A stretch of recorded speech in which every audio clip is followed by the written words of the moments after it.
And then the final question comes from one of the people who was coordinating the transition.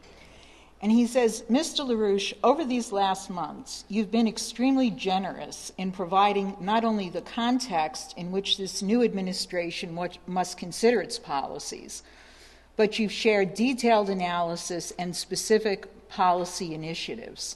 Your input has been invaluable, and we'd like you to know that it has been greatly appreciated.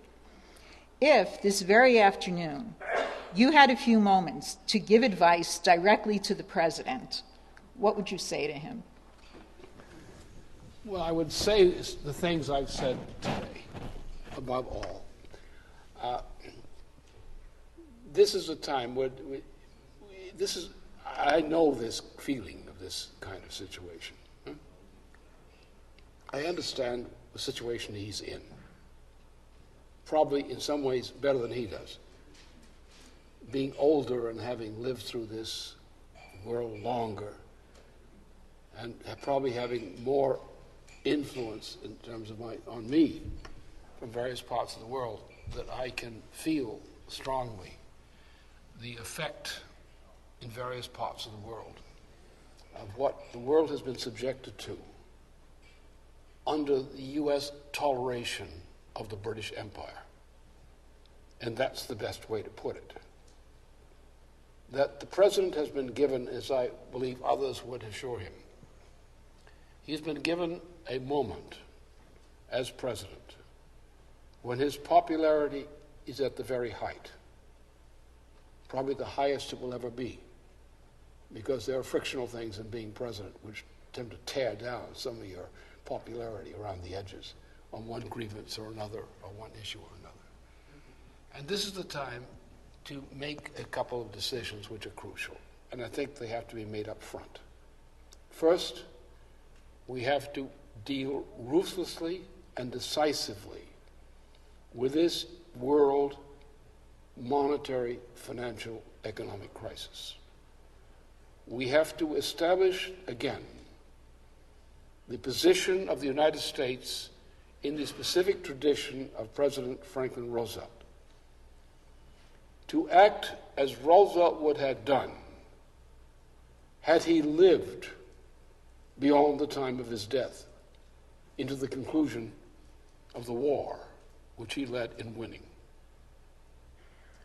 And I think at this point, President Obama has inherited that legacy from the deceased Franklin Roosevelt to pick up the world from a period of decline and despair by taking a decisive action which, above all other things, establishes the United States in the opinion of leaders of the world as being the leader of nations out of the darkness to which we have lived in recent times up to this point. I think that the general economic reform, including that of cooperation extended toward Russia, China, and India, is crucial. But to make that work, we must first make a sweeping reform in the U.S. credit system. We must establish, as Roosevelt intended, a fixed exchange rate system of credit, not a monetary system, but a credit system, among a number of leading nations of the world, including our own United States, Russia, China, and India. And around this group of leading nations, to lead the world into a general economic reform with the kind of objectives which I've referred to today. We have to take mankind out of this abyss which we've been sliding into more and more and more since Franklin Roosevelt died, and especially since 1967-68.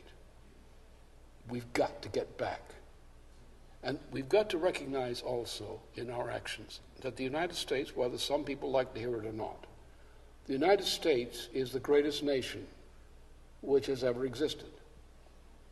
Not because of something magical about it, but because we are the representatives of what we call the melting pot nation, of the hopes of the people of the world. We were what they hoped would become their destiny, that what we would achieve would become available to them for their benefit.